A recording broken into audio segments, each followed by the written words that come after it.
থেকে staff road তো আমরা যেখানে ঢুকলাম, স্টাফ রোড থেকে ডান দিকে টার্ন নিলাম, সিএমএইচ এর কাছাকাছি যখন আসলাম তখন আমার কাছে মনে হলো আমি প্রায় 45-46 বছর পেছনে চলে গিয়েছি। আমার সাথে গাড়িতে যারা ছিল আমি ওদেরকে গল্পটা বলছিলাম যে যেমন সিএমএইচটা আমি যখন তখন এটা আমি কথা বলছি আপনাদেরকে 75-76 সালের দিকের কথা, 77 সালের দিকের কথা। সিএমএইচ এর গেটটা অনেক বড়, এখন এন্ট্রিটা অনেক বড়, তখন এত বড় ছিল না, বেশ ছিমছাম ছিল। তা আমি জিজ্ঞেস করছিলাম, আমার সাথে এডিসি আছে, আমি সোহানোকে আমি জিজ্ঞেস করছিলাম যে আচ্ছা সিএমএইচ এ ঢোকার পরে এটা 74-75 সালের দিকের ঘটনা, তখন ওখানে যে সব টেস্টগুলো করে যে কি বলে তো ওটাকে এফআইপি স্যার, প্যাথোলজিটা ছিল, ছোট একটা প্যাথোলজি ছিল তখন ওখানে, এবং ওটার সামনে ছোট একটা বাগানের মতন জায়গা ছিল, 2-3টা বেঞ্চ দেওয়া ছিল, সিমেন্টেড বেঞ্চ ছিল। তো ওগুলো এখনো আছে নাকি, খুব সম্ভবত ওগুলো বোধহয় নেই, এখন চেঞ্জ হয়ে গেছে।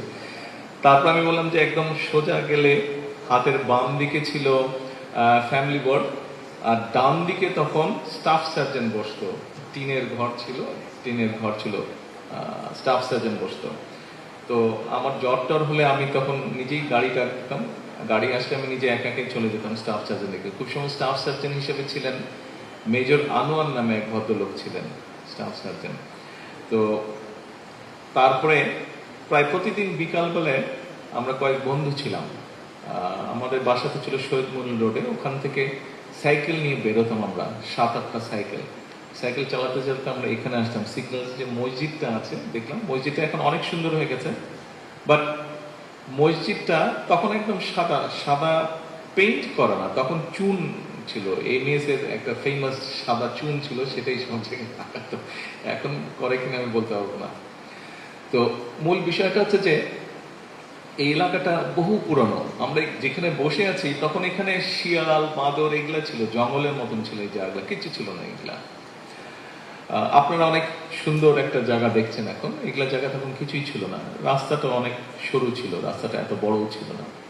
তো মূল বিষয়টা হচ্ছে আমার কাছে মনে হচ্ছে আমি এমন একটা জায়গায় এসেছি যেই জায়গার সাথে আমার জীবনের বিরাট একটা অংশ জড়িয়ে আছে, আমার ভালো মন্দ, কষ্ট ব্যথা সুখ দুঃখের একটা বিশাল একটা স্মৃতি এই পুরো জায়গাটার সাথে জড়িয়ে আছে। এনিওয়ে, আজকে ঈদের দিন, আজকে আনন্দের দিন, আপনাদের সাথে আমি এই জন্য শেয়ার করলাম যে দেশের এই জায়গাটায় যখন আসি, যে কথাটা মাত্র বললাম, আসলে একটা ডিফারেন্ট ফিলিং হয়, কারণ ছোটবেলা থেকে এখানে বড় হয়েছি, যখন থেকে সৈনিকদের ব্যারাকগুলা ছিল, ব্যারাকগুলোর মধ্যে ঘুরতাম, কথা বলতাম সৈনিকদের সাথে, তো একটা ডিফারেন্ট এক ধরনের অনুভূতি থাকে, একটা মনে হয় যে অনেক নিজের জায়গা, পুরনো জায়গা, সেজন্যই আপনাদের সাথে কথাগুলো শেয়ার করলাম আজকের দিনে। সৈনিকবৃন্দ এবং অফিসার্স বৃন্দ, আপনারা দেশের প্রয়োজনে অনেকেই হয়তো আজকে ছুটিতে যেতে পারেননি, স্বাভাবিকভাবেই ঈদের এরকম সময় মানুষ পরিবারের সাথেই থাকতে চায়। আপনারা যেই স্যাক্রিফাইসটা করেছেন তার জন্য আমি আমার পক্ষ থেকে আপনাদের কাছে আন্তরিকভাবে ধন্যবাদ জানাতে চাইছি। দেশ এবং জাতি আপনাদের যে আত্মত্যাগটা, এই আত্মত্যাগটাকে অবশ্যই কৃতজ্ঞতার সঙ্গে স্মরণ করবে। প্রিয় অফিসার্স এবং সৈনিকবৃন্দ, আপনাদের দায়িত্ব পালন ও কল্যাণের যে যাবতীয় বিষয় আছে সেগুলো সম্পর্কে সরকার অবগত আছে। এই বিষয়গুলো আমরা দেখেছি এই ভিডিওটাতে, যে আপনাদের যে সাফল্যের মাইল ফলক যেমন আছে, আমরা দেখেছি যে একটি দুর্ভাগ্যজনক ঘটনা ঘটেছিল দুটি পত্রিকা অফিসে, কিভাবে আগুন ধরানো হয়েছিল, সেখানে আপনারা কিভাবে সেখান থেকে প্রায় 18 জন সাংবাদিককে আপনারা উদ্ধার করেছেন, এটি অবশ্যই প্রশংসার দাবিদার। দেশের প্রয়োজনে, দেশের মানুষের প্রয়োজনে সৈনিকরা জীবন দেয়, এবং আমরা যারা আছি আমাদের দায়িত্ব হচ্ছে সেই জীবনের, সেই আত্মত্যাগকে মূল্যায়ন করা, এবং সেই মূল্যায়নের প্রথম যেই শর্তটি, সেই শর্তটি হচ্ছে আমরা সবাই যখন নিজের দেশ সম্পর্কে চিন্তা করি, আমরা সবাই নিজের দেশটাকে একটা ভালোভাবে দেখতে চাই। আমরা সুন্দর একটি দেখতে চাই। কেমন সুন্দর? সেটি হচ্ছে যে আমরা সবাই কম বেশি চাই, আমরা যে সমাজের যে স্তরেরই মানুষ হই না কেন, আমরা চাই আমাদের সন্তানেরা সুন্দরভাবে লেখাপড়া করার সুযোগ পায়। আমরা চাই আমাদের পরিবারের সদস্যরা, আমাদের বাবা মা, স্ত্রী, সন্তান, আত্মীয় স্বজন সবাই চিকিৎসার সুযোগ পান। আমরা চাই আমাদের পরিবার পরিজন, আপনারা যেহেতু চাকরি করছেন, দেশের প্রয়োজনে আপনাদেরকে পরিবার থেকে দূরে থাকতে হচ্ছে, সে কারণে নিশ্চয়ই আপনারা যে কোনো সাধারণ মানুষের মতন চাইবেন যে পরিবার যখন কোথাও বের হচ্ছে সে যাতে নিরাপদ থাকে, সে যেই হোক পরিবারের যে কোনো সদস্য। আমরা চেষ্টা করছি, আপনি একজন সৈনিক সহ দেশের যে কোনো সাধারণ মানুষ যেভাবে আমরা দেশকে আমাদের কল্পনায় দেখি, সরকার চেষ্টা করছে পর্যায়ক্রমিকভাবে ধীরে ধীরে সেই দেশটাকে সেইভাবে গড়ে তোলার জন্য।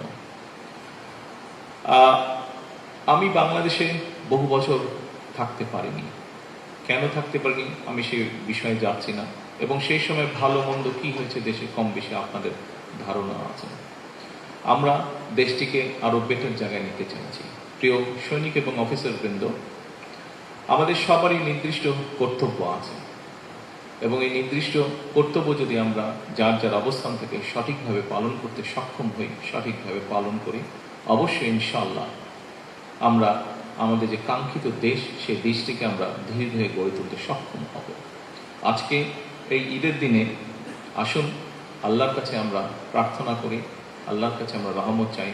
আল্লাহ যাতে আমাদের সকলকে আমাদের উপরে যে দায়িত্ব আছে সেই দায়িত্ব উনি পালন করার তৌফিক আমাদেরকে দেন, এবং একসাথে আমাদের এই দায়িত্ব পালনের মধ্যে দিয়ে আমরা যাতে আমাদের পরিবার, আমরা যাতে আমাদের স্বজন, আমরা যাতে সমগ্রভাবে সমগ্র সারা দেশের মানুষকে নিরাপদ রাখতে পারি, এবং আমরা আমাদের সেই প্রত্যাশিত বাংলাদেশকে ধীরে ধীরে গড়ে তুলতে পারি।